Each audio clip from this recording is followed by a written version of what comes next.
Ibadah yang diwajibkan ke kita itu sebetulnya bukan untuk Allah, tetapi untuk diri kita sendiri.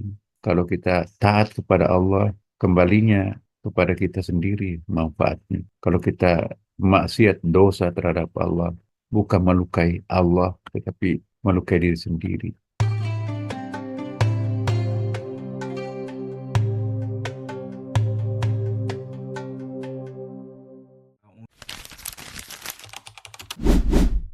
Tanzih dan tasbih. Tanzih artinya meyakini Allah Subhanahu wa Ta'ala tidak ada samanya sama sekali, tidak ada bandingannya sama sekali, tidak bisa dikaitkan dengan makhluknya, dan serba istimewa dan tidak ada kaitannya sama sekali dengan makhluknya. Artinya tidak butuh terhadap kehadiran makhluk, bahkan tidak butuh dengan ibadah hambanya. Ibadah yang diwajibkan ke kita itu sebetulnya bukan untuk Allah, tetapi untuk diri kita sendiri. Kalau kita taat kepada Allah, kembalinya kepada kita sendiri manfaatnya. Kalau kita maksiat dosa terhadap Allah, bukan melukai Allah, tetapi melukai diri sendiri. Allah tidak terpengaruh sama sekali dengan perbuatan hambanya. Maka itu tansih. Dia istimewa dengan segala keistimewaannya di sana. Di atas arasy istananya, dan tidak pernah terfikirkan seperti apa wujudnya karena tidak sanggup pikiran ini. Tapi dimensi lain ada tasbih.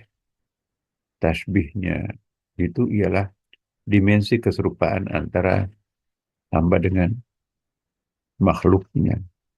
Allah Maha mendengar, kita pun juga diberi pendengaran untuk mendengar. Allah Maha melihat, kita pun diberikan mata untuk melihat. Allah Maha merasa, kita pun diberikan panca indera untuk merasa. Ya. Bahkan kita itu tidak lain adalah tajallinya, manifestasinya, pancarannya, cahayanya Allah Subhanahu wa Ta'ala. Jadi kita ini seperti eh, subordinasinya, dan Allah itu superordinate-nya, dan kita adalah bagian darinya.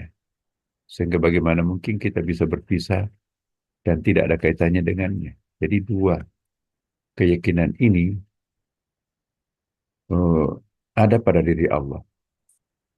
Itulah kekhususan Allah. Dia maha segalanya, tak terbandingkan dengan makhluknya. Tetapi bisa juga kita mengatakan justru tidak ada yang selain Allah. Kita itu sebetulnya wujud-wujud kamuflatif. Kita itu adalah wujud-wujud palsu. Ya, kita itu hanya sebuah bayangan yang maha terwujud itu adalah eh, tongkat. Kita hanya bayangan tongkat. Ya. Kita itu hanya efeknya api sehingga kita jadi panas. Sumber panasnya itu adalah api itu sendiri. Ya, kita itu laksananya gelombang. Gelombang itu efek daripada air yang ditiup oleh angin. Kita itu bagian dari cahaya, yang tidak lain cahaya itu adalah sang matahari itu sendiri. Jadi la ilaha illallah artinya la maujud illallah, tidak ada yang mewujud selain Allah Subhanahu wa Ta'ala. Nah, dua eh, poin ini harus kita pahami bareng-bareng. Artinya tidak bisa kita hanya memahami Allah itu sebagai eh, maha tersendiri, tidak ada kaitannya dengan hambanya. Tapi tidak bisa juga kita pahami Allah itu adalah aku, Allah itu siapapun yang kita lihat kayak panteisme. Nah, inilah puncak makrifat, Bapak Ibu sekalian. Jadi memang betul-betul kita diminta di sini untuk berpikir, karena eh, Tidak ada agama bagi orang yang tidak punya pikiran. Jadi agama itu memang perlu kita berpikir. Berpikir itu apa? Memahami seperti apa yang kita jelaskan ini. Jangan hanya sholat ya, tapi sholatnya untuk apa? Hakikatnya sholat itu yang dilakukan itu bukan sekedar rutinitas belaka. Sholat itu artinya connecting kita dengan Tuhan, Allah Subhanahu wa Ta'ala. Kita tidak ingin melakukan suatu perbuatan yang tidak ada nilainya, yang tidak ada maksudnya, yang tidak punya tujuan apapun. Nah, arti beragama itu artinya menyadari apa yang kita lakukan. Ya, tapi kalau kita hanya mau asal, yang penting aku sudah berdiri, ruku, sujud, duduk, assalamualaikum, assalamualaikum. Puasa, menahan diri, tidak makan, tidak minum, tapi nggak ada Tuhannya sama sekali. Ketika kita melakukan suatu ibadah mahdoh, tapi tidak hadir Tuhan di hadapan kita, maka itu sebetulnya perbuatan yang hampa. Maka itu Allah menyindir kita. Al yastawil ladzina ya'lamuna wal ladzina la ya'lamun. Apakah sama orang yang berpengetahuan dengan orang yang tidak berpengetahuan? Apakah sama orang yang sering ngaji dan yang tidak pernah mau ngaji? Ya, sama-sama sholat rukuknya. Tapi kata Rasulullah, itu lihat hamba, itu lihat umatku itu dua orang itu sholat tuh. Tapi sholatnya antara bumi dan langit. Tidak ada orang yang sholat langit penuh dengan penghayatan, tahu ma'rifah. Tapi ada juga orang sholatnya sholat bumi. Ya, sholat bumi itu sekedar melaksanakan formalitas sholat. Nah, kitalah in between antara keduanya. Sesekali kita juga sholat bumi, mungkin juga sesekali kita sholat langit. Sholat bumi artinya sholat tanpa ada tujuan, pokoknya formalitas belaka. Ya, apalagi kalau kita buru-buru, sholat itu cepat, cepat, cepat, cepat sholat. Udah selesai ya udah, itu formalitas. Tapi kalau orang menghayati sholatnya, menghadirkan Tuhan ketika ia sedang sholat, sholat langit itu. Nah, jadi ma'rifah seperti ini Bapak Ibu sangat penting. Tanzih wa tasbih sama juga pentingnya nanti kita memahami tentang atau pernah kita juga singgung sebelumnya apa itu yang disebut dengan substansi ya dan apa yang disebut dengan eh, arat ya di situ arat itu artinya efek dan ada jauhar ya jauhar dan arat ini tanzih dan tasbih. Jadi dua poin pembahasan dalam ilmu ma'rifah memerlukan perasaan otak. Jadi bukan saja hati. Tetapi Bapak Ibu, memahami ilmu-ilmu ma'rifah itu tidak bisa dengan akal semata. Akal diperlukan sekedar untuk mendukung penjelasan itu dapat difahami. Tetapi mencari Tuhan dengan akal nggak ketemu-ketemu. Carilah Allah dengan rasa, cepat ketemu.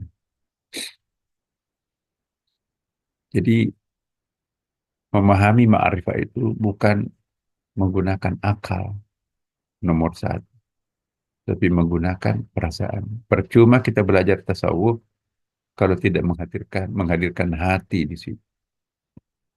Jadi kalau kita mau mengaji Jumat malam seperti ini, yang tampil dominan dalam diri kita itu hati, Bapak. Feeling kita, bukan reasoning kita yang hadir. Kalau reason yang datang, ngapain?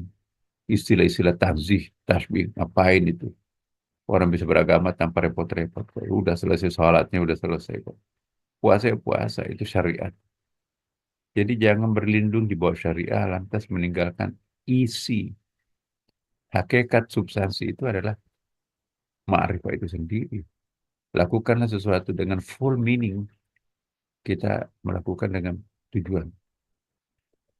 Ya, sepenuhnya kita meyakini bahwa Tuhan itu oh, jauh daripada pikiran-pikiran buruk yang sering mampir di benak kita.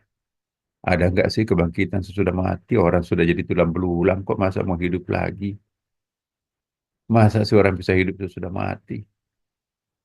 Ya, jadi pikiran mempertanyakan itu. Tapi setelah membaca ayat, dan juga nanti ada pikirannya juga. Kalau Tuhan itu bisa menghidupkan, bisa menghadirkan yang pernah tidak ada. Mana lebih berat? Menghadirkan yang sudah ada. Jadi menghadirkan yang bahan bakunya sudah ada. Jadi eh, DNA, DNA itu unsur-unsur kejadian kita itu nggak pernah habis tuh, nggak pernah hancur. Memang sudah jadi tanah, jadi tepung, Bapak Ibu. DNA itu adalah unsur yang paling kecil yang tersimpan di tanah itu. Selama itu masih ada, itu masih bisa hidup kembali. Kayak bibit-bibit itu. Musim kering itu nggak ada rumput sama sekali. Sekali dihantam hujan, dalam waktu tidak lama, penuh dengan rumput tumbuh-tumbuh itu. Berarti DNA-nya rumput itu nggak pernah mati. Iya. Fisik, biologi itu pun juga sebetulnya tidak pernah mengalami hakikat kematian. Lihatlah rumput yang mengering. Sudah dibakar kok semuanya. Apinya nyala-nyala. Tapi begitu hujan tiba, bekas pembakaran itu tumbuh lagi rumput-rumput itu. Berapa juta tahun yang lampau. Padang pasir itu nggak ada fenomena tumbuh-tumbuhan. Satu minggu hujan di padang pasir.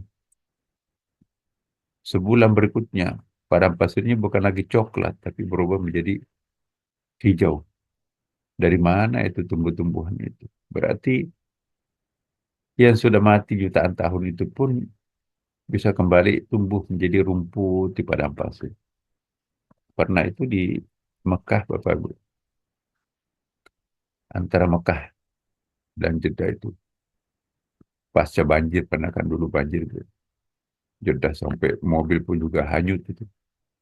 Tidak lama setelah itu padang pasir itu menjadi hijau. Dan dalam hadis itu ada tanda-tanda hari kiamat kecil yang muncul itu, itulah tanda-tanda bahwa dunia itu semakin tua. Apa itu? Antara lain padang pasir menjadi hijau. Jadi hijau tuh ya namanya debu, coklat, ya, berubah menjadi hijau. Rumput-rumput itu tumbuh, tanaman-tanaman kecil tumbuh. Tapi karena hujan nggak pernah turun lagi, mati lagi. Nah, jadi contoh bahwa tantangan-tantangan orang materialistik, rasionalistik itu, bagaimana mungkin ada kehidupan sesudah mati? Hayatilah fenomena alam ini. Ya. Rawa-rawa tuh, musim kering, nggak ada isinya ikan. Nah, tetapi setelah hujan terus-menerus, ya, kok kenapa rawa-rawa itu penuh dengan ikan? Ikannya itu dari mana itu? Nggak ada yang pernah taruh bibit ikan di situ. Nah, itu bahwa potensi genetik ikan itu ada di tanah, di dalam itu, begitu disiram hujan. Wah, tiba-tiba muncul ada ikan-ikan air tawar itu. Semuanya itu menjadi bukti kuburan-kuburan nanti itu orang sudah mati semuanya kan. Tapi begitu nanti disiram dengan zat kimia oleh Allah, maka mayat-mayat itu pada bangkit. Nah, jadi itu nah, orang beragama itu memang harus eh, pakai dua-duanya, pakai feeling dan pakai reasoning. Itu Bapak Ibu. Ketika kita bicara tentang tanzih dan tasbih ini, Jangan hanya pakai akal, tapi juga pakai feeling dominan. Jadi coba kita lihat ada ayat di sini yang saya ingin kemukakan.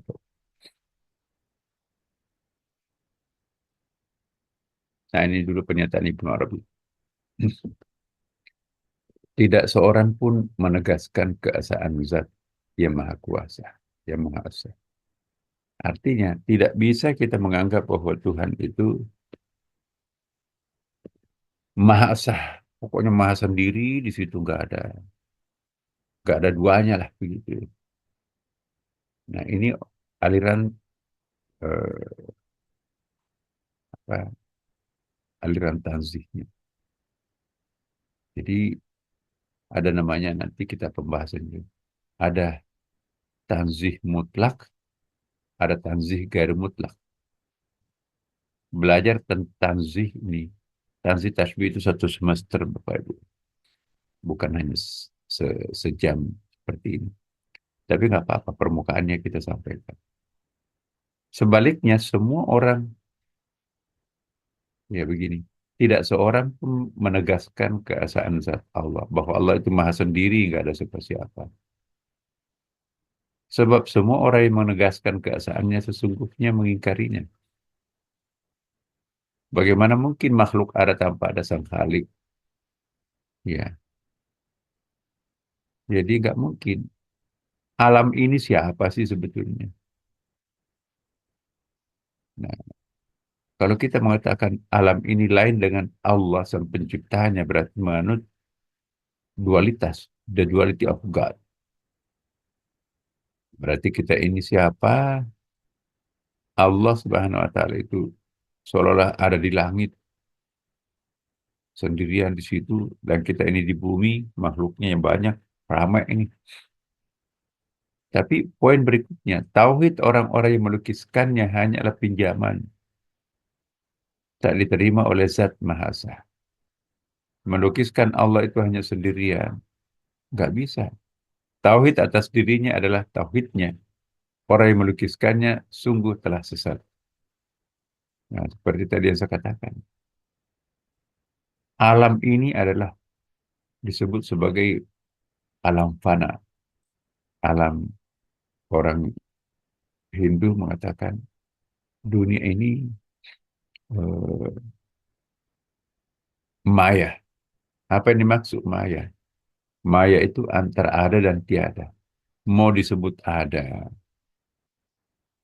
tapi sesungguhnya nggak ada. Contohnya, komputer di depan kita, laptop depan kita. Loh. Oh ini dari plastik, ini dari kaca. Itu ada kok. Coba kalau kita berpikir terurai, maka sesungguhnya yang ada ini adalah atom-atom yang menjadi satu kesatuan, menjadi kaca.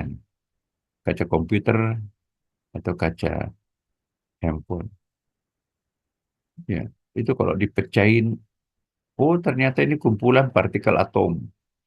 Bahkan atom masih bisa dipecah, ya proton, elektron. Pecah atom itu, oh ternyata cair, air. Oh ternyata lebih kecil dari air itu ada namanya uap. Nah, setelah menguap itu hilang. Nggak ada siapa-siapa, nggak ada apa-apa, nggak ada komputer. Jadi yang tampil sebagai komputer atau laptop atau handphone ini penampilan semu. Karena itu hanya kumpulan atom yang dibikin datar ya dengan saat tertentu jadilah cahaya. Dengan sistem tertentu jadi nyala komputer kita ada energinya di situ kan, powernya. Tapi sesungguhnya kalau kita urai sekecil-kecilnya, akhirnya setelah menguap nggak ada. Everything and nothing. Jadi keberadaan kita itu sebetulnya pada akhirnya nggak ada. Kuluman alehafan, semuanya akan menguap, hilang, habis. Wa yabqa wajhu rabbika dzul jalali wal ikram. Yang tinggal hanya Allah Subhanahu wa taala. Ya. Rata dengan tanah, tanah pun juga habis, lama kelamaan habis. We are nothing. Kita nggak ada apa-apa. Jadi bagaimana mungkin kita bisa mengatakan bahwa diri kita itu ada dan Allah juga ada. Keberadaan Allah itu disebut dengan keberadaan mutlak, sedangkan keberadaan selain Allah itu keberadaan relatif, nisbi. Ya. Rumah kebakaran, habis TV-nya, jadi debu semuanya kita kan. Mana itu TV itu? Hancur jadi debu. Mana itu debunya itu? Hmm, udah tertiup dengan angin, berserakan tuh. Ya, bekas-bekasnya pun juga nggak ada. Lama-kelamaan, bumi ini pun juga akan habis. Kullu man 'alaiha fan, semuanya akan hilang. Jadi keberadaan kita itu keberadaan semua. Mana itu kecantikannya? Ibu-ibu, bapak, bapak cakap pekan. Dulu cantik ya. Kalau bercermin itu nggak ada sama sekali keriputnya. Tapi begitu 60 tahun, 70 tahun. Mana itu? Ya, wajah bayinya itu sudah nggak ada lagi. Siklusnya hidup ini seperti itu. Cantik sekali kembang itu. Tapi setelah hari tertentu layu, coba. Cantiknya dielus-elus kembang anggrek itu kan. Tapi setelah layu layu membusuk di bawahnya. Oh, kok jorok kok kenapa nggak dibersihkan ini? Jadi kemarin cantik, sekarang jorok. Itulah ilustrasi siklus kehidupan kita.